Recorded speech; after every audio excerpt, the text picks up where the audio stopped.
আপনার বলেন তো আল্লাহ পারে কি পারে না? একজন আমারে কয়, হুজুর আসলে ইউনুস বসার কারণে আমার একটা গজল বারবার মনে হয়। এগুলো কি গজল ভাই?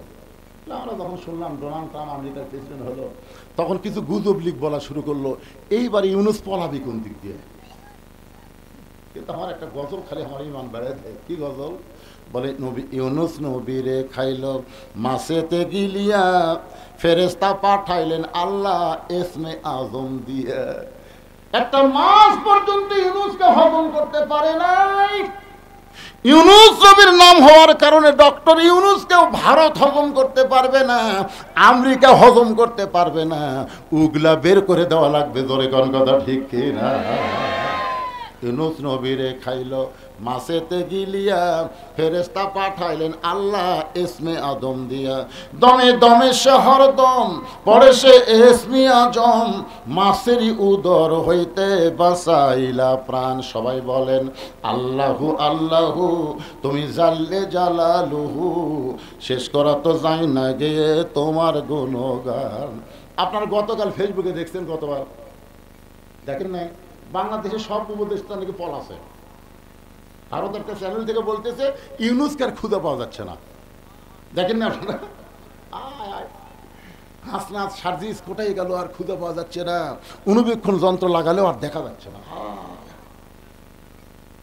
চট করে নাকি আপা চলে আসতেছে, তোমরা সজাগ থাকো।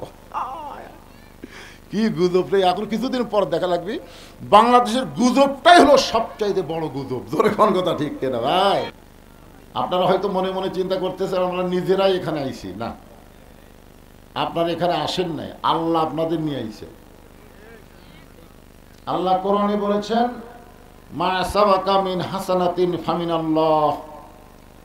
বান্দা বান্দির দ্বারা যখন কোনো ভালো কাজ হয়, এ কাজ বান্দা বান্দি করে না, বরং আল্লাহ করায়। আপনার বলেন তো, শীতের রাতে আরামের ল্যাপ তোষক বাদ দিয়া, কম্বল বাদ দিয়া, এই যে জান্নাতের বাগানে আপনারা বসেছেন, এখানে আপনারা আইছেন না আল্লাহ নিয়ে আইছেন? তো যে আল্লাহ দয়া করে রহম করে আজকের এই জান্নাতের বাগানে আমাদেরকে আসবার মতন, বসবার মতন, কোরআন হাদিসের আলোকে কিছু শুনবার মতন তৌফিক দান করলেন, আমরা সে আল্লাহর উপরে খুশি না বেজার? তাহলে জবান করে সমস্বরে সকলে বলবো, রব্বানা লাকাল হামদ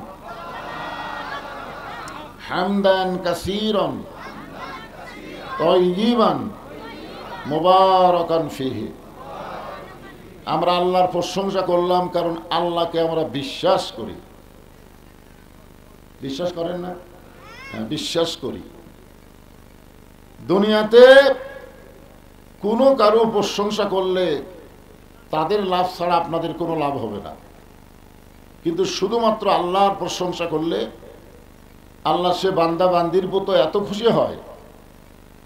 তামলাউল মিজান, মিজানকে আল্লাহ নেকি দিয়ে পরিপূর্ণ করে দেয়। মিজান মানে আপনার কতটুকু মনে করলেন? সাহাবারা জিজ্ঞাসা করেছেন, হে রাসূলুল্লাহ, মিজানটা কত বড়?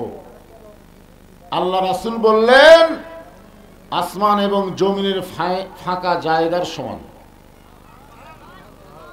সবাই বললেন না সুবহানাল্লাহ? যারা সুবহানাল্লাহ বলছেন, বিশ্বাসে মিলাই বস্তু তর্কে বহুদূর। তর্ক যদি করেন, হুজুর একবার আলহামদুলিল্লাহ বললে যদি আসমান জমিনের ফাঁকা জায়গা পূরণ হয়ে যায়, তাহলে দুইবার বললে কোন জায়গায় থাকবে?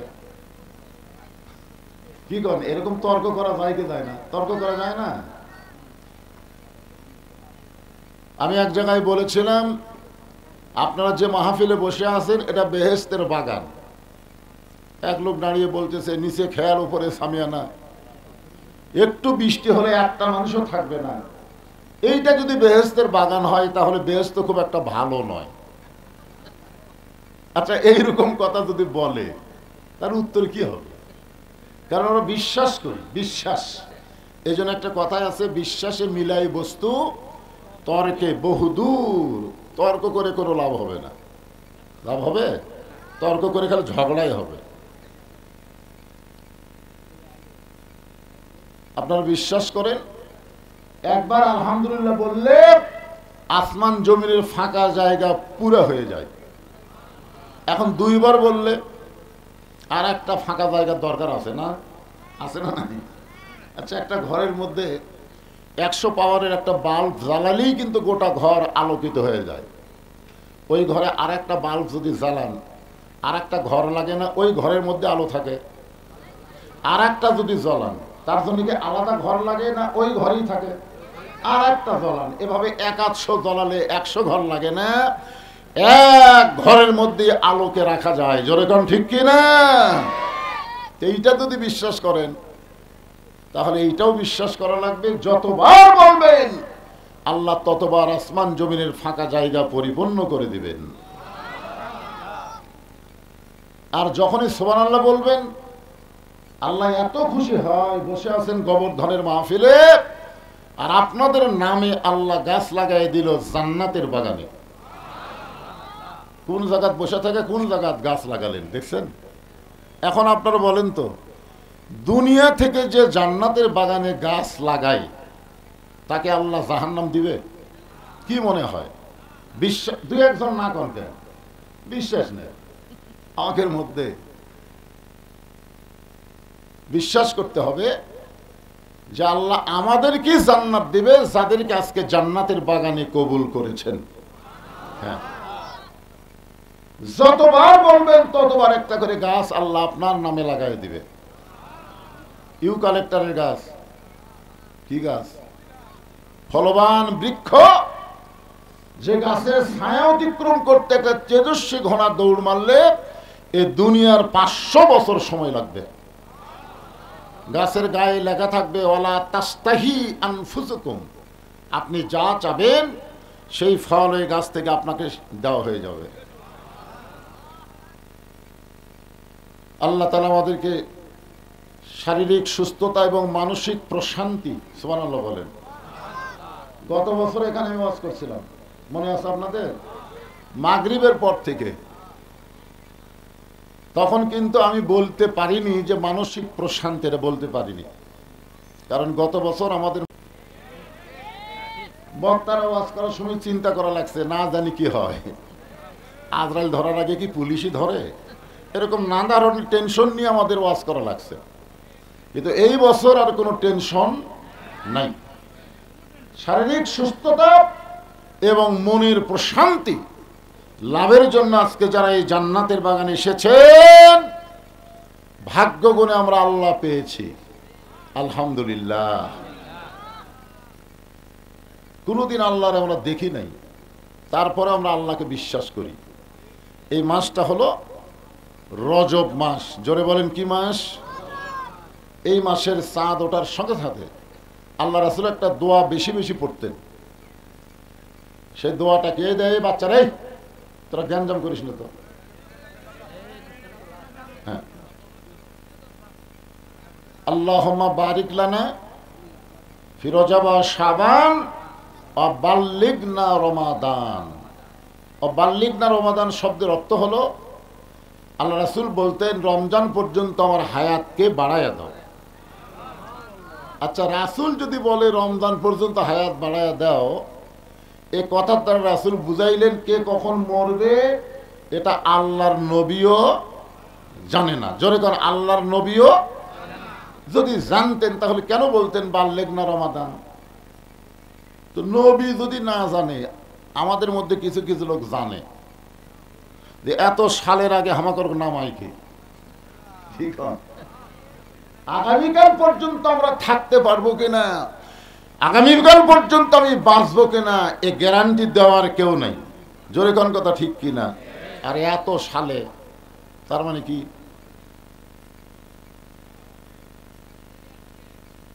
আল্লাহর বান্দারা শোনেন, এই রজব মাসে আমাদের নবীকে আল্লাহ তাআলা আরশে নিয়ে গেছিলেন। আপনারা বিশ্বাস করেন? আজ থেকে 1300 বছর আগে। কত বছর? 1300 বছর আগে মুসলমানদেরকে লক্ষ্য করে ইরাকের নাস্তিকেরা 6টা প্রশ্ন করছিল। কয়টা? 6টা। তার মধ্যে একটা প্রশ্ন হলো, তোমাদের নবী আল্লাহর আরশে কোন দিক দিয়ে গেল? সে দরজা কোন জায়গায় আছে দরজার খবর দেওয়া লাগবে। আর যার কাছে নবী গেল তিনি কে? জোরে বলেন। তোমাদের আল্লাহ কোথায় আছে আল্লাহ দেখান লাগবে। আর একটা প্রশ্ন হলো তোমাদের আল্লাহ এখন কি করতেছে। 3 নম্বর প্রশ্ন হলো তোমাদের আল্লাহ কোন দিক হয়ে বসে আছে। 4 নম্বর প্রশ্ন হলো তোমাদের আল্লাহর ঢপটা কেমন। কয়টা হলো? 6টা হয়ে গেছে? হয়নি? আর একটা প্রশ্ন হলো তোমাদের আল্লাহ কত বড়। এই প্রশ্ন অবশ্য সাহাবীরাও নবীকে করেছিলেন যে আমরা সবসময় তাকবীর দেই আল্লাহু আকবার, তাকবীর দেই না? আল্লাহ বড়। আল্লাহর চাইতে বড় কিছু আছে? তাহলে নবীর সাথে আল্লাহ যেখানে মেরাজ করলেন ওই জায়গাটা কত বড়? যে জায়গায় এত বড় আল্লাহ আঁটলেন, কি তো অনেকটা প্রশ্ন মনের মধ্যে হয় না? আপনাদের মনের মধ্যে কোনোদিন হয় যে আল্লাহ সবচাইতে বড়, আল্লাহর চাইতে বড় কিছু নাই, তাহলে আল্লাহ যে জায়গায় আছেন সে জায়গা কত বড়? আমি যে চেয়ারে বসে আছি এ চেয়ার বলো না আমি বড়? চেয়ারই বড়, তাছাড়া আঁটলাম কিভাবে? আপনাদের মনের মধ্যে এরকম প্রশ্ন আসতে পারে, তাই আগেই প্রশ্নগুলো আউট করলাম। নাস্তিকেরা প্রশ্ন করেছে 6টা। ধরে বলেন কয়টা? আবার এক থেকে সরেন, প্রশ্নগুলো মুখস্থ করেন। 1 নম্বর প্রশ্ন হলো তোমাদের আল্লাহ দেখতে কেমন। তোমাদের আল্লাহ এখন কি করতেছে। তোমাদের আল্লাহ কত বড়। তোমাদের আল্লাহর আগে এই পৃথিবীতে কে ছিল।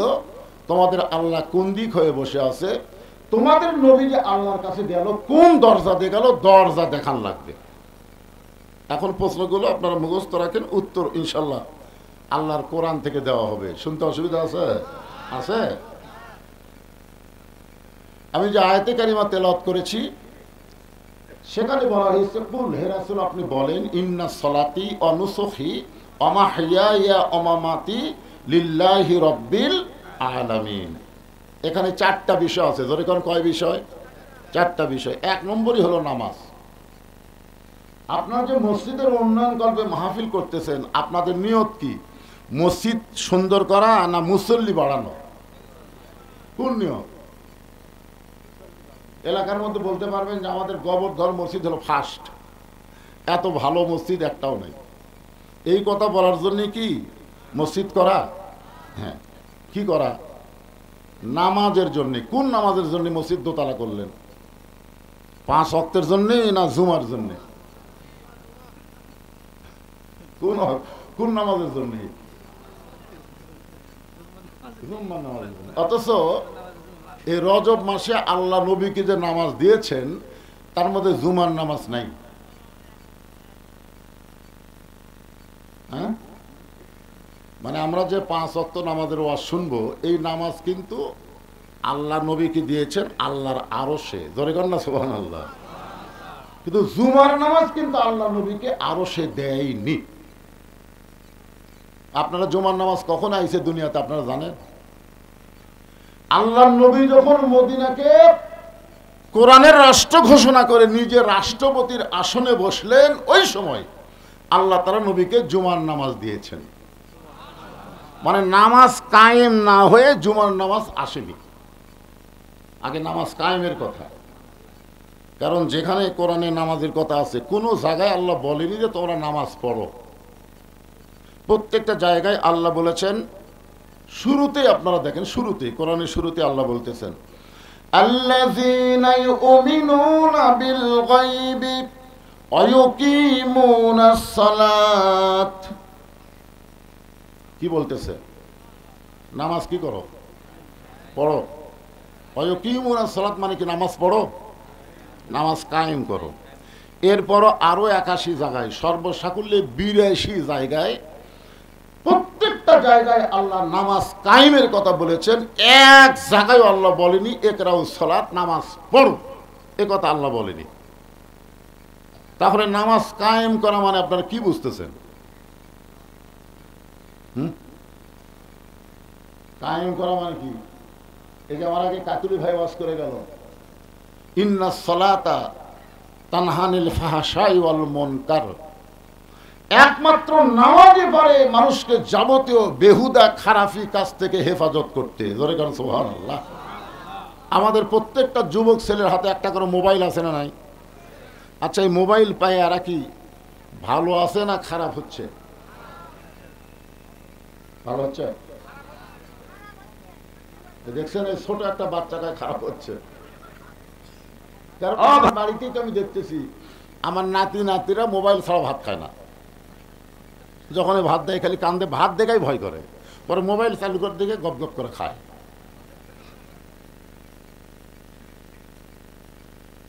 এই যুবকদেরকে যদি আমরা ভালো করতে চাই তাহলে নামাজ কায়েমের আন্দোলন করা লাগবে। জোরে কোন কথা ঠিক না? এখন নামাজ কায়েমের আন্দোলন কিভাবে করা যায়, আল্লাহ কোরআনে কি বলতেছে, রাসূল হাদিসে কি বলতেছে, এই বিষয়গুলো নিয়ে আজকে আপনাদের সামনে আলোচনা হবে ইনশাআল্লাহ। নবুয়তের 10ম বৎসরে, কত বছর? 10ম। আমাদের নবী তো দুনিয়াতে আসার আগেই নবী। এই নিয়ে কিন্তু ফিতনাও আছে, আছে না নাই? একজন বলেছে যে 40 বছরে আল্লাহ নবীকে নবী হিসাবে ঘোষণা করেছে, তার আগে তিনি নবী ছিলেন না। এই কথা বলার পিছনে কিন্তু বহু ফতোয়া হয়ে গেছে। আমি নতুন করে আর ফিতনা বাজাতে চাচ্ছি না, কারণ ফিতনা মারাত্মক। আমাদের সমাজের মধ্যে ফিতনা ছড়ায় দেওয়ার কিছু শয়তান আছে। জোরে কোন আছে না নাই? হ্যাঁ, আল ফিতনা তো আসাদ্দু মিনাল কতল। ফিতনা হচ্ছে কতলের চাইতে মারাত্মক পাপ। আল ফিতনা তো আসাদ্দু মিনাল জিনা, আর এক জায়গায় জিনার কথা বলা হয়েছে। এখানে কোনো ফিতনা না। আমরা সবাই বিশ্বাস করব কারা কারা নবী হবে দুনিয়া তৈরির আগেই আল্লাহ কিন্তু জানি। জোরে কোন কথা ঠিক কিনা? তাহলে আমাদের নবী যে নবী হবেন এটা আল্লাহ জানি কি জানে না? কিন্তু দুনিয়াবাসীর কাছে প্রকাশ করেছে 40 বছর পরে। এই নবুয়তের 10ম বৎসর, অর্থাৎ 10 বছর নবী হয়ে গেছেন। তারপরে আল্লাহ তাআলা নবীকে আরশে নিয়ে গেলেন। নবুয়তের 10ম বৎসর, কত বছর? 10ম। আল্লাহ নবী 5 ওয়াক্ত নামাজ নিয়ে দুনিয়াতে চলে আসলেন। 5 ওয়াক্ত নামাজ নিয়ে কোথায় আসলেন? দুনিয়াতে আসলেন। এক সময় আল্লাহ তাআলা আমাদের নবীকে জান্নাত দেখার তৌফিক দিয়েছিলেন। সুবহানাল্লাহ বলেন। নবী যখন জান্নাত দেখলেন, আপনার বলেন তো ভিতরে থেকে দেখলেন না বাইরে থেকে দেখলেন? বাইরে থেকে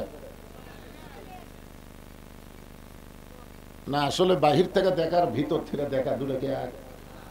আজকে আমাদের বাংলাদেশের অনেক মুসলমান ইসলামকে বাহির থেকে দেখতেছে, যার কারণে তারা বলতেছে রাজনীতির সাথে ইসলামের কোনো সম্পর্ক নেই। মানে এরা বাইরে থেকে দেখে মস্ত বড় মুফতি হয়ে যাচ্ছে, মুফতি ফতোয়া মারতেছে ইসলামের সাথে রাজনীতির কোনো সম্পর্ক নেই, রাজনীতির সাথে ইসলামের কোনো সম্পর্ক নেই। আরে বেটা ভিতরে ঢুকে দেখতো, আছে না নাই? কোরআনে রাজত্ব নামে একটা সূরা আছে। জোরে কোন আছে? হ্যাঁ। সম্রাট শাহজাহান একদিন নামাজের পরে আল্লাহর কাছে হাত তুলে কাঁদতেছে আর বলতেছে, ও বাদশার বাদশাহ, তোমার দরবারে আমি ফকির। তার মানে বাদশাকে আর শাহজাহান কি কথা কয় না? বাদশাহ মানে তো আমরা রাজা কই, রাজা বাদশাহ। যেরকম কথা ঠিক কি দেয়? তাহলে বাদশার নীতি হলো রাজনীতি, আর শাহজাহান ফকিরের নীতি হলো ফকরা নীতি। আপনি বলতে পারেন ইসলামের সাথে ফকরা নীতির কোনো সম্পর্ক নাই, এ কথা বলতে পারেন, কিন্তু রাজনীতির সম্পর্ক নাই। আপনি যদি বলেন সব পথের মধ্যে রাজপথ হলো বড় পথ, সব হাঁসের মধ্যে রাজহাঁস হলো বড় হাঁস, সব নীতির মধ্যে রাজনীতি হলো বড় নীতি, আর মানুষ বলে রাজনীতির সাথে ইসলামের সম্পর্ক নাই, এরা ভিতরে ঢোকেনি, এরা বাইরে থেকে। ভিতরে ঢোকা লাগবে তো। আল্লাহ আমাদের নবীকে জান্নাতের ভিতরে ঢোকার তৌফিক দিলেন। নবী যখন জান্নাত দেখতেছেন, নবীর চোখ দিয়ে দর দর করে পানি পড়তেছে, আর মুখটা মুচকি মুচকি হাসতেছে। জোরে কোন সুবহানাল্লাহ। নবীর সঙ্গে একজন ফেরেশতা ছিল, নাম হলো জিবরাইল। জোরে বলেন নাম কি? ফেরেশতা জিবরাইল বললেন, রাসূলুল্লাহ, আপনি যদি জান্নাত থেকে বের না হন, আল্লাহ আপনাকে জান্নাত থেকে বের করে দিবে না। কারণ জান্নাতের শর্ত হলো সালামুন আলাইকুম তিবতুম ফাদখুলুহা খালিদিন। কেউ যদি একবার জান্নাতে প্রবেশ করে, আল্লাহ বলেছেন খালিদিন, চিরস্থায়ীভাবে সে জান্নাতে থাকবে। আপনি যদি বের না হন, আল্লাহ আপনাকে জান্নাত থেকে বের করে দিবে না। সঙ্গে সঙ্গে নবী এত গরম হলেন, চিৎকার করে বললেন, জিবরাইল, যেই কথা একবার বলেছো এই কথার দ্বিতীয়বার বলো না। আমি নবী আমার জন্য না, আমি নবী হলাম আমার উম্মতের জন্যে। তুমি কি মনে করো জিবরাইল, আমার উম্মতগুলো দুনিয়া থুই আসা আমি নবী জান্নাতে আরাম করব, এমন নবী আমি নই। জিবরাইল বলে, হুজুর তাহলে কি খবর?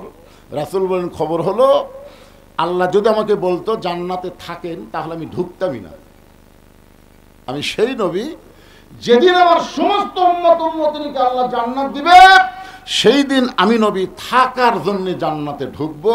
মানে আমার উম্মত ছাড়া আমি নবী জান্নাতে ঢুকবো না। খুশি না বেজার? হ্যাঁ, আলহামদুলিল্লাহ। এই নবী শুধু আমাদের নবী না, আমাদের কি এই যে দরুদের মধ্যে আপনার কি বললেন, আল্লাহুম্মা সাল্লি আলা সাইয়্যিদিনা। সাইয়্যিদিনা শব্দের অর্থ কি? কথা কয় না, নেতা বারে জোরে কর। নবী আমাদের কি? শুধু নবী না, আমাদের বাংলাদেশে কিছু মুসলমান শুধু নবী মনে করে, নেতা হিসাবে অন্য একজন মানুষের পিছনে ঘুরঘুর করে। নবীর প্রতি দরুদ পড়ে, নবীরে সালাম করে মসজিদের ভিতরে, কিন্তু নবীর সমাজ গড়ার কাজে অনেকের দ্বন্দ্ব মনে বাজে। মনে করে নবী থাকবে মসজিদে, নবী থাকবে মাদ্রাসায়, নবী কেন বাহিরে থাকবে? এরকম মনে করছিল আবু জেহেল, যে আপনি ঘরের মধ্যে কোরআন তেলাওয়াত করেন, আমরা বাইরে থেকে খালি কোরআন তেলাওয়াত শুনবো, আপনি যা চাবেন বিনিময়ে তাই পাবেন, তাই পাবেন। আপনি যদি বলেন যে একটা সুন্দরী যুবতী বউ চাই, আমরা সাপ্লাই দেব। যদি আপনি বলেন ভালো ভালো খাবার, আপনার ঘরের মধ্যে এসে হাজির হবে। যদি চান মক্কার সবচেয়ে ধনী হতে, টাকা পয়সা হাদিয়া দিয়ে আপনার ঘর ভরে দিব। এত কিছু দিবার পরেও রাসূল বললেন, যেগুলো আপনারা দিবার পারবেন না সেটাও যদি দেন, আসমানের চন্দ্র সূর্য যদি আমার দুই হাতে তুলে দেন, এক মুহূর্তের জন্য আল কোরআনের আলো ঘরের মধ্যে জ্বলবে না, বিশ্বের সব জায়গায় কোরআনের আলো জ্বলাতে হবে। জোরে কোন কথা ঠিক কি না? আল কোরআনের আলো। এটা আবু জেহেলের হলো না। সংসদের কথা শুনলো ওই সাফায়ের হারুন খেপে যাচ্ছে, দরকার নাই। আমরা বলবো আল কোরআনের আলো সব জায়গায় জ্বালো। আপনার বন্ধু সব জায়গার মধ্যে সংসদ আছে না নাই? আছে। তাহলে সব জায়গায় এমন কথা বলবো, কেউ জানে বুঝবার না পারে যে হুজুর কি কয়ে গেল। হ্যাঁ, জবান ক্লিয়ার করেন। আল কোরআনের আলো, কোরআন হাদিস যেখানে, দুনিয়ার মুসলমান লিল্লাহি তাকবীর।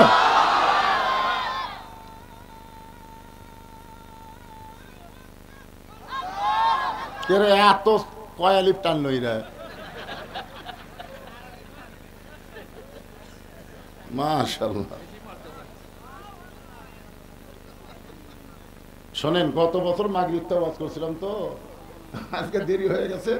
আমি আইসি অনেক আগে, কিন্তু তুলে দিলে দেরি করে, আগে আপনাকে চেতন করে তারপর ওয়াজ করা লাগবে, বোঝেন না ভাই? যান তকবীর দিতে আপনাকে সমস্যা আছে, কিন্তু তাই বলে অত টানে দিয়ে না বাজান, ওটা একটা 8 আলিফ টান হয়ে গেছে।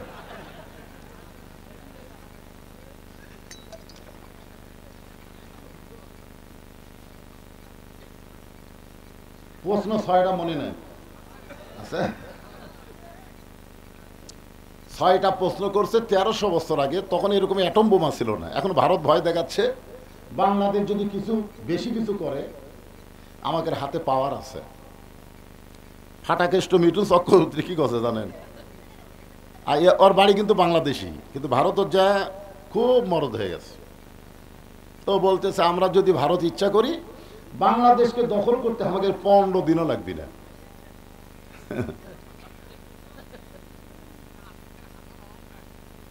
শোনেন, আমরা কি নিয়ে লড়াই করব? ওর কাছে পারমাণবিক বোমা আছে, অস্ত্র আছে, সৈন্য আছে, আমাদের কি আছে?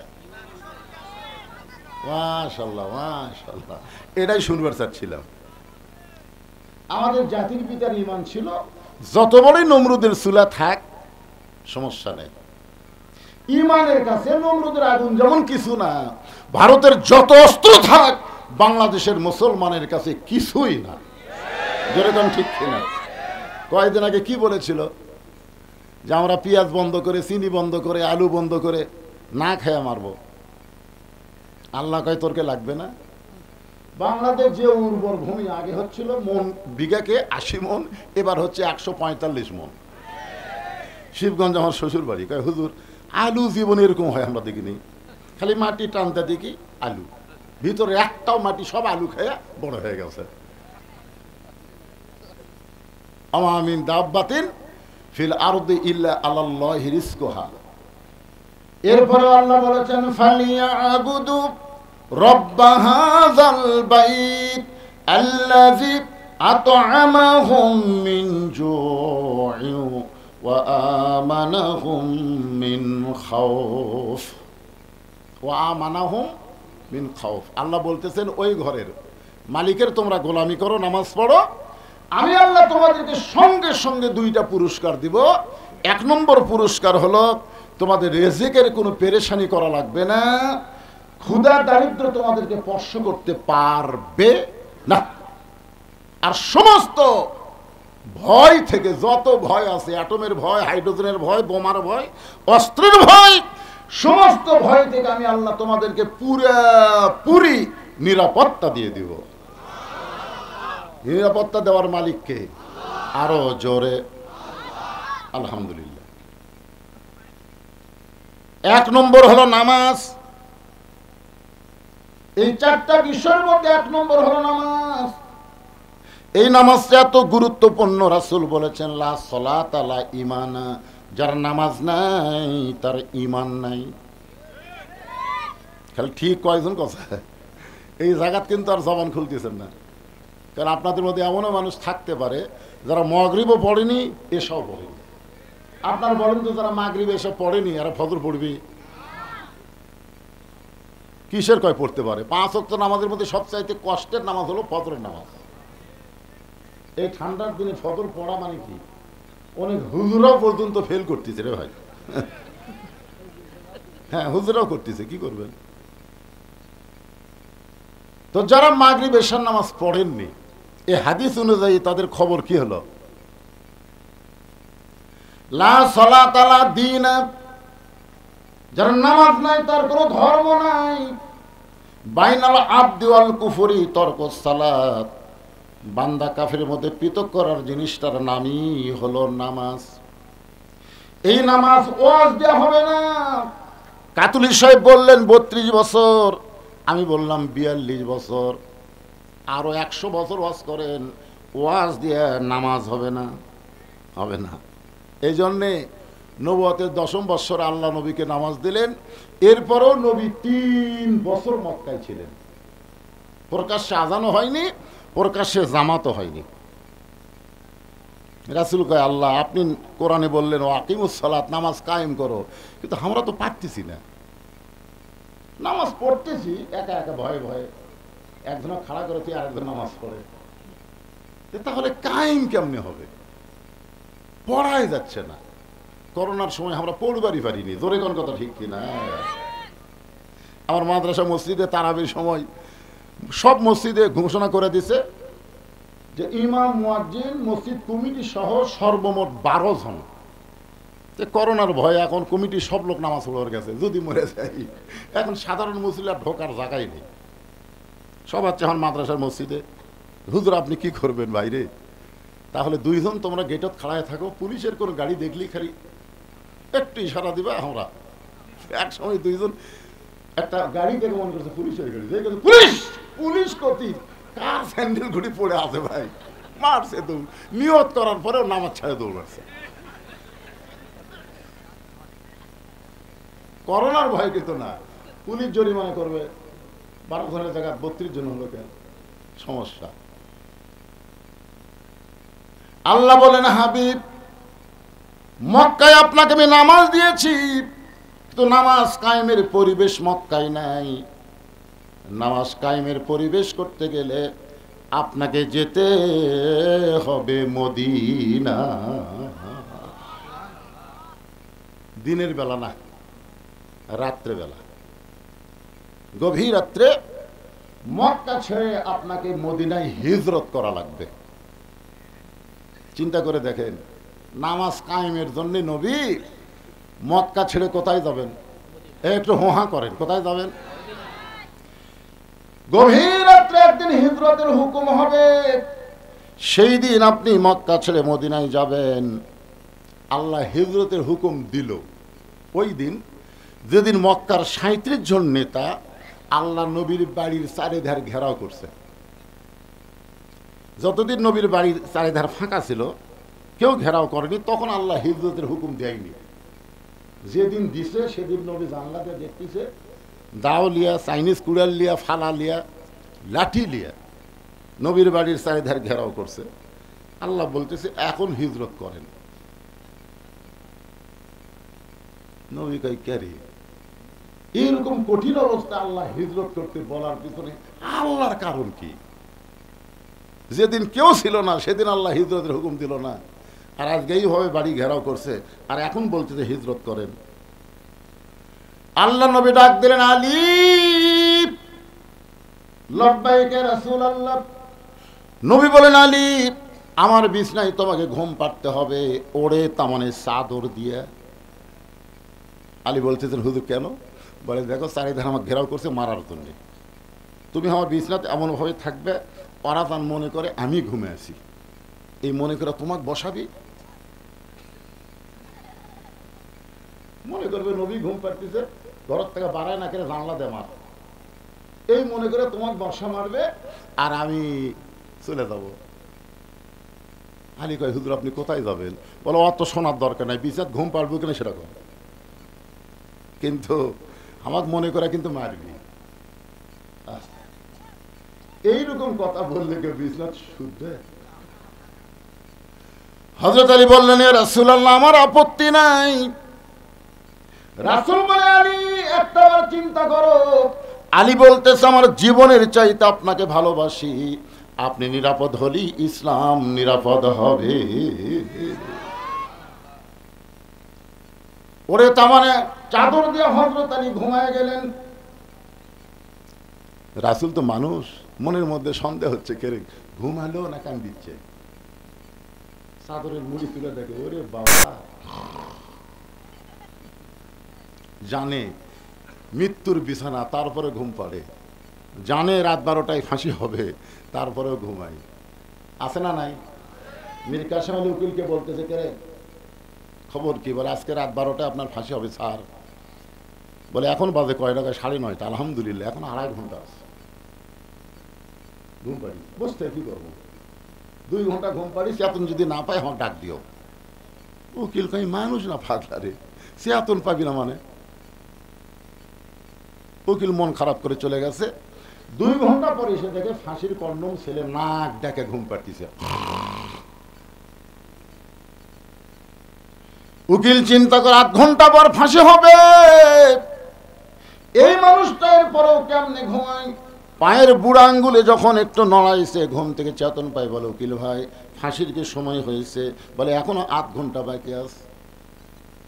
ওযু করে 2 রাকাত নামাজ পড়ে পবিত্র কোরআন থেকে সূরা মুলক, সূরা মুজাম্মিল তেলাওয়াত করে।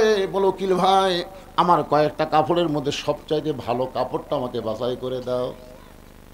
উকিল ভালো পাঞ্জাবিটা বাছাই করে দিলে, ওইটা যখন গায়ে দিয়া বলে, ভাইজান তোমার কাছে কি চিরুনি আছে? বলে, হ্যাঁ। চিরুনির যখন চুল হাসড়ায়, বলে, দেখো তো আমার কেমন লাগতেছে। উকিল কান্দার বলে, স্যার আপনার ফাঁসি হবে, আপনি কি শ্বশুর বাড়ি যাবেন, এমন করে কেন সাজতেছেন? আল্লাহর ওলি চোখে পানি নিয়ে মুচকে হাসিতে বলতেছে, ঘুমের মধ্যে আল্লাহ পাক আমাকে জানাইছে অন্যায়ভাবে যাদের ফাঁসি দেওয়া হবে তারা মরবে না, তাদেরকে আল্লাহর জান্নাত দিয়ে বরণ করা হবে। ওয়ালা তাকুলু লিমান ইউকতালু ফি সাবিলিল্লাহি আমওয়াতুন বাল আহইয়াউ ওয়ালাকিন লা তাশউরুন। নবী দরজা খুলে বের হলেন, দেখে শিয়ালের চোখের মতন ওরকে চোখ জ্বলতিছে, খালি নবীর দরজার দিকে বাড়ির দিকে এমন ভাবে তাকে আছে। রাসূল কয় আল্লাহ কি করি? আল্লাহ কয় কিছু করা লাগবে না, আপনার কাছে যে অস্ত্র আছে। অনুনাজ্জিলু মিনাল কুরআনি মা হুয়া শিফাউ ওয়া রাহমাতুল লিল মুমিনিন।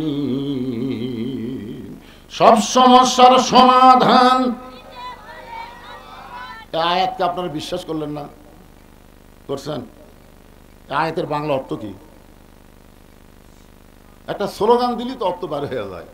আমি যেই বলবো সব সমস্যার সমাধান, আপনারা বলবেন দিতে পারে আল কোরআন। সব সমস্যার সমাধান কোরআনের 3টা আয়াত এক মুষ্টি বালুর মধ্যে পড়ে। রাসূলকে আল্লাহ বললেন উপর দিকে ফিকায়া দেন। রাসূল যখন বালু নিক্ষেপ করে, ওই বালুটা আল্লাহ 60 জন্য তার চোখে সমানভাবে ঢুকিয়ে দিছে। ওর হাতে যে লাঠি আছিল, রামদা ছিল, বর্ষা ছিল, সব ফেলা দিয়া খালি। রাসূল কয় আল্লাহ ওরকে অস্ত্র দিয়ে ওরকে এখন বসান যায়, মানে কোনো দিকে খেয়াল নেই, চোখ ডলতি তার খেয়াল আছে। আল্লাহ বলেন আজকে মারের দিন না, সময় মতো মার হবে। 24 সালের 5 আগস্টে ধরে ঘর থেকে ঠিক, আজকে মারের দিন না, 15.5 বছর একটু ধৈর্য ধরা লাগবে। ধরে কথা কর না কেন রে ভাই? মার কি সব সময় তাই? জান আজকে যে হুকুম আছে সেটা করেন। গভীর রাত্রে নবী চুপি চুপি আবু বকরের বাড়ির দরজায়, নেতা যেমন কর্মীও তেমন, ধরে গান সুবহানাল্লাহ, আস্তে করে ঠোকা মারলি দরজা খুলে গেল। ভাইজান দেখেন তো চড়ার একটা মশান কি। আসলে এই মানুষটাকে হাসিনা খুব অপমান করছে, যার 2টি এতিম সন্তানকে লালন পালন করছে, আর সেই মহিলাকে এতিমের অর্থ আত্মসাতের একটা মিথ্যা কেস দিয়ে অন্যায়ভাবে 5 বছর জেল দিল। আপিল করলো, 10 বছর হয়ে গেল। আপনি কোন তো আপিল করার পরে সাজা বাড়ে না কমে? হায় হায় হাসিনা, তোর দুঃখে বাঁচি না রে, কি কামটা করলো। কতবার তার কাছে অসুস্থ হয়েছে, বিদেশে চিকিৎসা করার একটা আবেদন করলো, একটাই কথা বলে আইনে কোনো ফকর নেই, আইনে কোনো ফাঁক নেই। আল্লাহকে আইন কাটতে আমি আল্লাহ দেখাবো, তোর কোন কথা ঠিক কিনা? হাসিনা তোমার পলার ভিডিও আমরা দেখছি, শেখ রেহানা খালি মাটির দিকে মাথা করে হাঁটছে, আর হাসিনা খালি চারিদিকে দেখলো। তখন হাসিনা মনে মনে গান কাছে, যাবার কালে এক সামসারও দেখা না পাইলাম। যে সামসারা সংসদের মধ্যে হাসিনাকে হজরত বানাছে, ধরে কোন কি বলা কি সামসারে, যাই যত বেশি চামচামি করবে তাকে তত বড় পদ দেয় হাসিনা, ধরে কোন কথা ঠিক কিনা? হজরত বলা স্বামী হোসেন কোথায়?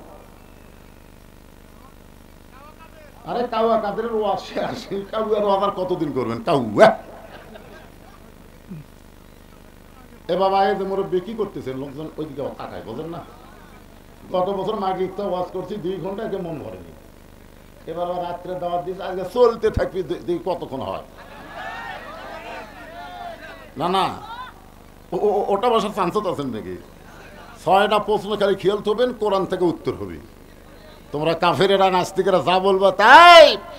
আল্লাহ শুধু আমাদের আল্লাহ না, আল্লাহর কোরআন আমাদেরকে দিয়েছে উচিত জবাব দেওয়ার জন্য, জনগণ কথা ঠিক কিনা? তোমরা বলো ইসলামের সাথে রাজনীতির সম্পর্ক নাই, আজ তোর বাপক দেখামো, দেখা যা আছে না নাই। হ্যাঁ, এই যে মিডিয়ার মাধ্যমে গোটা পৃথিবী ছয়লাভ হয়ে যাচ্ছে, মনে করতেছেন আমরাই কয়জন। এতে এইগুলোর মাধ্যমে আমেরিকার যারা আছে ওরাও দেখতেছে, ব্রিটেন ফ্রান্সে যারা বাংলাদেশে আছে ওরাও দেখতেছে, জোরে কোন ঠিক কিনা? এমনকি আমার ওয়াজ পর্যন্ত পিনাকি ভট্টাচার্য হিন্দু হয়েও দেখে, জোরে কোন কথা ঠিক কিনা? বানায়নি, ভিডিও বানায়নি, আজহারি আর আমাকে নিয়ে একটা ভিডিও বানাইছে। একটু মনোযোগ দিয়ে শুনবেন। আবু বকরকে বললেন চলো যাই, নবীর সঙ্গে রওনা দিলেন। মক্কা থেকে মদিনা হলো উত্তর দিকে, কিন্তু নবী চললেন পূর্ব দিকে। আবু বকর বলে রাসূলুল্লাহ, আল্লাহ যদি মদিনায় হিজরত করতে বলে তাহলে উত্তর দিকে যাওয়া লাগবে, আপনি পূর্ব দিকে কেন চলতেছেন? রাসূল বলে, আবু বকর ওই যে একটা পাহাড় দেখতেছো, ওই পাহাড়ের উপরে একটা গর্ত আছে, এই গর্তের ভিতরে আমাদেরকে আত্মগোপন করা লাগবে। আত্মগোপন মানে লুকালুকি। আলুর বাড়ি থাকেননি আপনি, বিএনপি করবেন, আপনি জামাত করবেন, আপনি ইসলামী আন্দোলন করবেন, আর আপনি বাড়ির বউ চললে আরামে ঘুম পাড়বেন। সিরাজগঞ্জের রোডে থাকতি আর বউ মোবাইল করে বললো খবর কি, আমি বললাম রোডে, কয় বাড়িতে আসেন না। সন্ধ্যার পর থেকে পুলিশ খালি ঘুরতেছে, আজকে কিন্তু সাইজ করবে। আমি শ্বশুরকে বললাম আব্বা দা, না বাবা আমার একটু আসা চলবে না। আমি চিন্তা করলাম কাক কল দিই, আর বন্ধু বান্ধব 3-4 জনকে দিলাম, ভাই আপনি দাগি ভাই, আপনাকে জায়গা দেওয়া না। তখন বললাম গাড়ি 1 কিলো ফাঁকে থুয়ে আলুর বাগুড়ের মধ্যে কম্বল পাড়া কি লুকালুকি রাসূলের সুন্নাত, জোরে কোন সুবহানাল্লাহ। আরে এই সুন্নাত যারা পালন করেননি এরা পালন করেন। আপনি এমন একটা দল করেন শয়তান যেন আপনাকে খোঁজে, জোরে কোন কথা ঠিক কি না? কেউ যদি বলে আমার কোনো টেনশন নাই, আমি দিনে খাই রাতে ঘুমাই, তুই শয়তানের দল করিস, তোর টেনশন হবে কোথায়? মাটি থেকে 5600 ফুট উপরে, 5600 ফুট উপরে একটা গর্তের মধ্যে নবী আবু বকরকে নিয়ে, নবী দুর্বল হওয়ার কারণে আবু বকরের উরাতকে বালিশ বানায় ঘুমায় গেলেন, কিন্তু আবু বকর ঘুমায় না। কিছুক্ষণ পরে দেখে গাড়ে সুরের গরমে নবীর কপাল ঘেমে মুক্তার দানার মতন ঘাম বের হয়ে গেছে। আবু বকরের বড় লোভ হলো ওই ঘামটা যদি হাতের মধ্যে নিয়ে আমার চেহারার মধ্যে মালিশ করতে পারতাম, অন্তত বলতে পারতাম আল্লাহ আমাকে আযাব দেওয়ার আগে নবীর ঘামের কথা একটাবার চিন্তা করে। নবীর কপালের ঘাম নিয়ে যেই মাত্র চেহারার মধ্যে মালিশ করেছেন, 4 সূর্য গ্রহ তারা তারি নূরের ইশারা, নইলে যে অন্ধকারে ডুবিত এই তরণী। সবাই বলেন নবী মোর পরশমণি, নবী মোর সোনার খনি, নবী নাম ভাবে যেজন সেই তো দোজা হানির ধ্বনি। গর্তের মধ্যে লক্ষ্য করে দেখে বাম সাইডে একটু উপরে একটা ছিদ্র দেখতে পাই। আবু বকরের মনের মধ্যে বড় ভয় হলো, এই ছিদ্র দিয়ে যদি কিছু বের হয়ে আমার নবীকে কামড় দেয়। গর্তের মধ্যে মানুষ হলো 2 জন, জোরে কোন কয়জন? কিন্তু কিছু বের হয়ে শুধু নবীরে কামড়াবে। নবীর প্রেমে আবু বকর এমন ভাবে হাবুডুবু খাওয়া শুরু করেছে, আবু বকরের অস্তিত্ব ভুলে গিয়া 2 চোখ দিয়ে শুধু নবীর দিকে তাকায় আছে। শিশুকালে মহিলা গেছে মা, গর্ভে থাকতে মরছে পিতা, নবী চোখে দেখলেন না। কে করিবে লালন পালন, কে দিবে সান্ত্বনা, এই দুনিয়ার বড় এতিম নবী ছিলেন একজনা। বাম পাখানা যখন ছিদ্রের মুখে লাগাই দিস, এমন সময় লিয়াবলুয়াকুম আইয়ুকুম আহসানু আমালা, জোরে কোন সুবহানাল্লাহ। পরীক্ষা হবে, সুন্দর আমলের পরীক্ষা হবে। আগামী ভোটে সুন্দর আমলের পরীক্ষা হবে। আমার ভোট আমি দিব, যাকে খুশি তাকে দিব, এই স্লোগান বাদ দিয়ে বলতে হবে আমার ভোট আমি দিব, দেখে শুনে বুঝিয়ে দিব। জোরে কোন কথা ঠিক কিনা? কোন চোর, কোন দুর্নীতিবাজ, কোন বাটপারকে আমার ভোট দিয়ে আমি সংসদে পাঠাবো না। জোরে বলেন কথা ঠিক কি না? আপনাকে আল্লাহ বিবেক দেয়নি? অনেক মানুষ জান্নাতে যাওয়ার সময় আল্লাহ বলবে, রে তোকে তো জান্নাত দিবারই চাইছিলাম, কিন্তু এত রড সিমেন্ট তুই চুরি করছো। আল্লাহ আমি জীবনে কোনো ইলেকশন করিনি, নেতা হইনি, তা আমার আমল নামায় রড সিমেন্ট তুই যাক সিল মারতো ওই যে চুরি করছে। ইন্নাল্লাহা ইয়ামুরুকুম আন তুআদ্দুল আমানাতি ইলা আহলিহা ওয়া ইযা হাকামতুম বাইনান নাস আন তাহকুমু বিল আদল। জোরে কোন সুবহানাল্লাহ। একটু মনোযোগ দিয়ে শুনবেন। লিয়াবলুয়াকুম আইয়ুকুম আহসানু আমালা। আল্লাহ বলে বিষাক্ত সাপ ওয়াজাতা পাহাড়ে ঘুরিস কেন? ওই গর্তের ভিতরে ছিদ্রে যে পাটা লাগায় দিছে এই পায়ের তালুতে কামড় মার। আল্লাহর হুকুমে একটা বিষাক্ত সাপ এসে বিষ মুখের মধ্যে নিয়ে আবু বকরের পায়ের তালুতে যখন কামড় বসায় দেয়, আবু বকর কান্দে বলে, সাপরে তুই মনে করছিস যে তোর বিষের যন্ত্রণায় আমি পা টান দিব? দরকার হলে আমি মরে যাব, কিন্তু পা টান দিয়ে নবীকে কামড় দেওয়ার সুযোগ পাবি না। সাপটা আবার কামড় মারে, আল্লাহর হুকুমে আবার কামড় মারে। কিতাবের মধ্যে আছে পাঁচবার সাপটা কামড় মারলো, গোটা দেহ থরথর করে কাঁপতেছে। অসতর্ক মুহূর্তে এক ফোঁটা চোখের পানি নবীর গাল মোবারকে পড়েছে। নবীর চোখ খুলে বলা, আবু বকর এরকম কান্দার পিছনে কারণ কি? বিয়ে বাচ্চার কথা মনে করে কি তুমি কাঁদতেছো? আবু বকর বলে, রাসূলুল্লাহ আপনি যখন ঘুমায় গেলেন ছিদ্রের মুখে পাটা লাগাইছি, কি যেন বারবার কামড় দেয়, টানতে দেখে বিষাক্ত স্বপ্নই। বলা, আবু বকর একবার কামড় দিলে আমার ঘুম থেকে চেতন করতে পারতা, কিন্তু ঘুম থেকে চেতন না করে এতবার কেন সাপের কামড় তুমি হজম করলাম? আবু বকর বলে, রাসূলুল্লাহ আমার জীবনের চাইতে আপনার ঘুমের দাম বেশি। আমি মরে যাব, কিন্তু ঘুম থেকে চেতন করার বেয়াদবি আমি সহ্য করব না। এটা গায়ে সুরের সামান্য কাহিনী কইলাম। রাত শেষ। আবু জেহেল কয়, যে পওরা দিলাম রে তো বাড়াবার পারেনি। আবু সুফিয়ান বলে, নেতা তাহলে আজকের মতো ফেরত যায়। আবু জেহেল বলে, না, এই 7-8 জন নেতা একত্র হওয়ার সুযোগ আর নাই। আজকে যখন আমরা একত্র হয়ে মারার জন্য আইছি, মাইরেই যাবো। তো বলে কিভাবে? বলে ঘরের মধ্যে ঢুকে টানা বের করে তারপরে। আবু জেহেলের কথা মতো আবু জেহেলের নেতৃত্বে 37 জন নেতা নবীর ঘরের দরজায় গিয়ে যেই মাত্র দরজা টান দিয়ে খোলে, দেখে চাদরের মধ্যে নাক দেখে ঘুম পাড়তিছে, মাথা ঢাকা, পাও ঢাকা। আবু জেহেল এক মারার জন্য আমরা সারা রাত পড়া দেই, আর এইভাবে ঘুম পাবে। আবু জেহেলের একটা চামচা ছিল, নাম হলো উলিদ বিন মুগিরা। ওর হাতে একটা বর্ষা ছিল। জোরে কোন কি আছিল?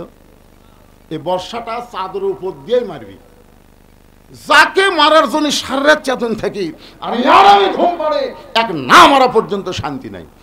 এই বলে যেই মাত্র বর্ষা মারতে চাই, নবী আবু জেহেল খপ করে বর্ষাটা ধরছে। এই ঘুমন্ত মানুষকে মারা জায়েজ নেই। সুবহানাল্লাহ না? আচ্ছা, এই ফতুয়া আবু জেহেল কেন দিয়েছে কন্ত? এই ফতুয়া দেওয়ার পিছনে কারণ হলো, আল্লাহর নবী যে সত্যি নবী এটা আবু জেহেল জানে। আবু জেহেল কিন্তু মারবি না, কারণ আবু জেহেল মারার জন্য লোক সেট করবি, কিন্তু নিজে মারবি না। আবু জেহেল তো খুবই চালাক মানুষ, বোঝেন না? যে নবীর বাড়ি হলো আমার বাড়ির কাছে, আর এই নবীকে যদি তার বাড়িতে আমি হত্যা করি, তাহলে গজব আসলে তো আমার সুদ দেয়। এই জন্য বলতেছে না, ঘুমন্ত মানুষকে মারা জায়েজ নাই। উলিদ বিন মুগিরা বলে, নেতা সব সময় আপনার কমান্ড মানা যাবে না। সারা রাত ধরে যাকে পহরা দিলাম, আর সেই বেটা আরামসে ঘুম পাড়ে, আমি মার বই। এই বলে আমার যখন বর্ষা মারতে চাই, আমি নেতা থাকতে তুই চামচে এত গরম কেন? আজকে বাংলাদেশে দেখবেন অনেক নেতার চাইতে চামচার মোশন বেশি। জোরে কোন কথা ঠিক না? বড় নেতা চাতি না, কিন্তু চামচার অত্যাচার আমাকে থাকাই কঠিন। একটু মনোযোগ দিয়ে শুনবেন। আল্লাহ নবীর যত শত্রু ছিল, সবচাইতে বড় শত্রুর নাম হলো আবু জেহেল, আর সবচাইতে খারাপ শত্রুর নাম হলো উলিদ বিন মুগিরা। সবচাইতে বড় শত্রুর নাম কি? সবাই বলেন বড় শত্রুর নাম কি? আর সবচাইতে খারাপ শত্রুর নাম কি? আমাদের বড় শত্রু কিন্তু ভারত। আপনি মানেন বা না মানেন, বাংলাদেশের জন্য সবচাইতে বড় শত্রুর নাম কি? আরো জোরে বলেন। ওরা নাকি ৭১ সালে আমাকেও সহযোগিতা করছে। মেজর ডালিম যে আউট করে দিছে ইলিয়াস হোসেনের মাধ্যমে, আপনার দেখছেন। ভারত কিন্তু কোনো কালই আমাকে সহযোগিতা করেনি। ওরা আমাদেরকে অঙ্গরাজ্য বানানোর একটা চেষ্টা করেছে, ওর বাপের মাধ্যমে, তার মেয়ের মাধ্যমে। জোরে কোন কথা ঠিক কিনা? বাংলাদেশকে যদি অঙ্গরাজ্য বানাবার চাই, এইটা হল ওলীদ বিন মুগীরার চাইতেও খারাপ। জোরে কোন কথা ঠিক কিনা? একটু মনোযোগ দিবেন। ওলীদ বিন মুগীরা নবীর সবচাইতে খারাপ শত্রু। আল্লাহর নবী যখন সাহাবীদের নিয়ে কথাবার্তা বলতেছিলেন, এমন সময় ওলীদ বিন মুগীরা সাইড থেকে চিল্লায় বলে, এই মুসলমানের নবী, আপনি যদি এতই ভালো হবেন তাহলে জন্মের আগে আপনার বাপ মরল কেন? আপনার বলেন তো, জন্মের আগে যে নবীর বাপ মরেছে, এটা কি নবীর দোষ? কেউ যদি বলে, হুজুর আপনি যদি এতই ভালোবাস করেন তাহলে আপনি এত কালো হলেন কেন? আপনি বলেন তো, কালো হওয়া কি আমার দোষ? কথা কন না কেন রে ভাই? যেই বলছে আপনি যদি এতই ভালো মানুষ হবেন, ভালো নবী হবেন, তাহলে জন্মের আগে আপনার বাপ বললো কেন? সঙ্গে সঙ্গে নবীর চোখ দিয়ে দর দর করে পানি পড়তেছে। আল্লাহ বলে, নবী গ, যে আপনাকে এমন কটাক্ষ করলো, আপনার চোখের মধ্যে পানি বের করে দিল, আপনি কি তারা চিনেন? রাসূল বলে, আল্লাহ চিনবো না কেন? সে হলো মুগীরের বেটা ওলীদ। আল্লাহ বলতেছে, দুনিয়ার সবাই যেন মুগীরের বেটা ওলীদ, কিন্তু আমি আল্লাহ আপনাকে প্রকাশ করে দিলাম, উতুল্লিম বাদা জালিকা জানিম, সে মুগীরের বেটা ওলীদ না, সে হলো জারদ সন্তান। একমাত্র অবৈধ সন্তান যারা রাসূলের বিরুদ্ধে কথা বলবে তারা। জোরে জোরে কথা ঠিক কিনা? বৈধ মায়ের সন্তান আলেম ওলামার বিরুদ্ধে কথা বলতে পারে না। জোরে জোরে কথা ঠিক কিনা? এখন হয়তো বললেন, হুজুর রাসূলের বিরুদ্ধে বলুক, আলেম ওলামা নিয়ে আইছেন কেন? আলেম ওলামাকে ইন্নাল্লাহা ওয়া মালাইকাতাহু ইসাল্লুনা আলান নবী ইয়া আইয়ুহাল্লাযীনা আমানু সাল্লু আলাইহি ওয়া সাল্লিমু তাসলিমা। আল্লাহুম্মা সাল্লি আলা মুহাম্মাদ, আল্লাহুম্মা সাল্লি আলা সাইয়্যিদিনা মুহাম্মাদ, আল্লাহুম্মা বারিক আলা মুহাম্মাদ। তোর পাহাড়ের ধুলি লাগিয়া মুসা নবীর সম্মান বেড়ে যায়। তোর পাহাড়ের ধুলি লাগিয়া মুসা নবীর সম্মান বেড়ে যায়। নূর নবীজির জুতার ধুলাই, দয়ার নবীজির জুতার ধুলাই আল্লাহর আরশ ধন্য হয়। সাল্লাল্লাহু আলা মুহাম্মাদ, সকলে জবান খোলে, সাল্লাল্লাহু আলাইহি ওয়াসাল্লাম, সাল্লাল্লাহু আলা মুহাম্মাদ, সাল্লাল্লাহু মশরিকে হুব্বে মুহাম্মাদ। সকলে বলি সাল্লাল্লাহু আলাইহি ওয়াসাল্লাম।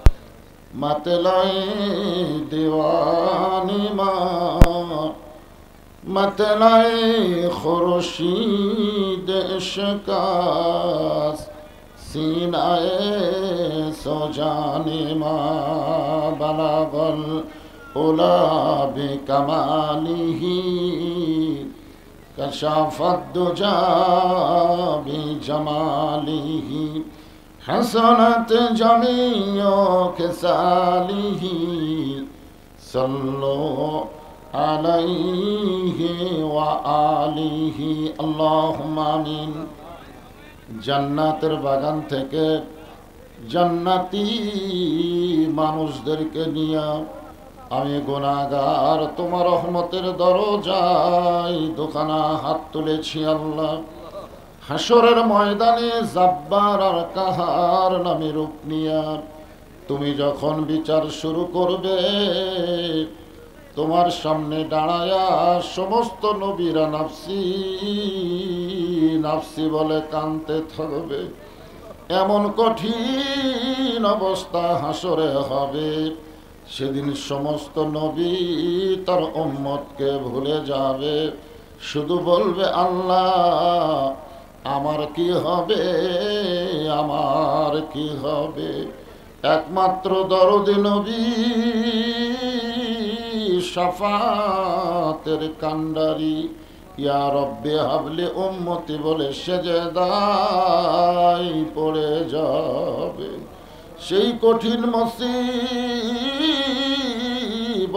সময় আজকের এই মাহফিলকে ওসিলা করে আমাদের সবাইকে রাসূলের উম্মতের কাতারে আল্লাহ কবুল করে নিও। সুবহান রাব্বিকা রব্বিল ইজ্জাতি আম্মা ইয়াসিফুন ওয়া সালামুন আলাল মুরসালিন আলহামদুলিল্লাহি রাব্বিল আলামিন। লা ইলাহা ইল্লাল্লাহ। আল্লাহর জিকির করতে কোনো শরম নাই, সকলে জবান খোলে লা ইলাহা ইল্লাল্লাহ, লা ইলাহা, লা ইলাহা ইল্লাল্লাহ, লা ইলাহা ইল্লাল্লাহ, লা ইলাহা ইল্লাল্লাহ, লা ইলাহা ইল্লাল্লাহ, লা ইলাহা। সকলে পিছনে যারা আছেন জবান করে জিকির করেন লা ইলাহা। মরণের কালে বুঝিতে পারিবা, কবরে গেলে বুঝিতে পারিবা, এই কলেমার কত গুণ। লা ইলাহা ইল্লাল্লাহ বলরে মুমিন গণ, লা ইলাহা ইল্লাল্লাহ, লা ইলাহা। যার দিলে আছে আমার আল্লাহর ভয়, কার ভয়? যার মনে আছে আল্লাহর ভয়, আল্লাহ আল্লাহ সব সময়। আহার নিদ্রা ভালো লাগে না, এই দুনিয়া ভালো লাগে না, ভালো লাগে শুধু আল্লাহ। ইলাহা ইল্লাল্লাহ, লা ইলাহা ইল্লাল্লাহ মুহাম্মাদুর রাসূলুল্লাহ। রাসূলের মহব্বতে জবান খুলে সকলেই বলবো সাল্লাল্লাহু আলাইহি ওয়াসাল্লাম। গোবর্ধনপুর কেন্দ্রীয় জামে মসজিদ কমিটি কর্তৃক আয়োজিত আজকের এই ওয়াজ মাহফিলে আল্লাহ তাআলা যিনাকে সম্মানিত সভাপতির আসনে কবুল করেছেন, জনাব আলহাজ ABM হাবিবুর রহমান। আজকের এই মাহফিলের সম্মানিত সভাপতিকে অন্তরের অন্তঃস্থল থেকে আমি শুভেচ্ছা জ্ঞাপন করছি।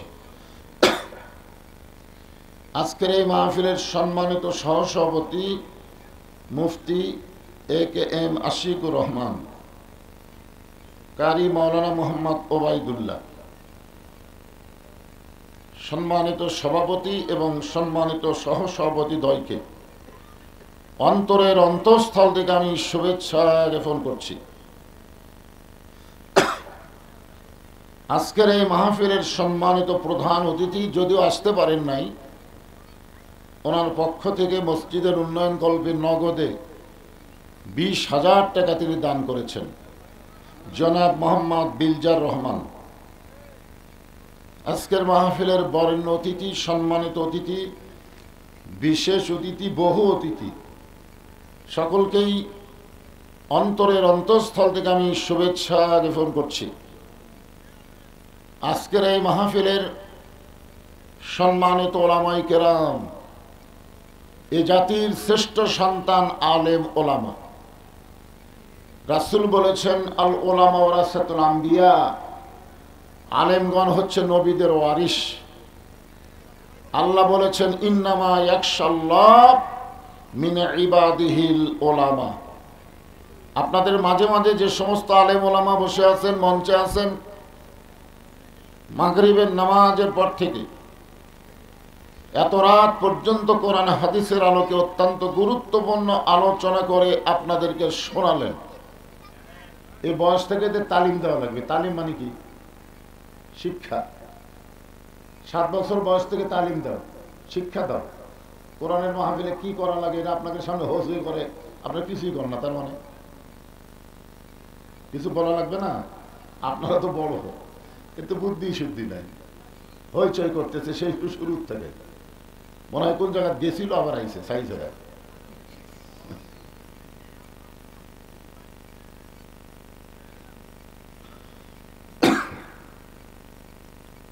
আমার সামনে যিনারা বসে আছেন, যিনাদেরকে আল্লাহ দয়া করে, রহম করে আজকের এই জান্নাতের বাগানে কবুল করেছেন। যখন বললাম কবুল করেছেন, তখন মনে হয় আপনাদের কিছু বলার দরকার ছিল।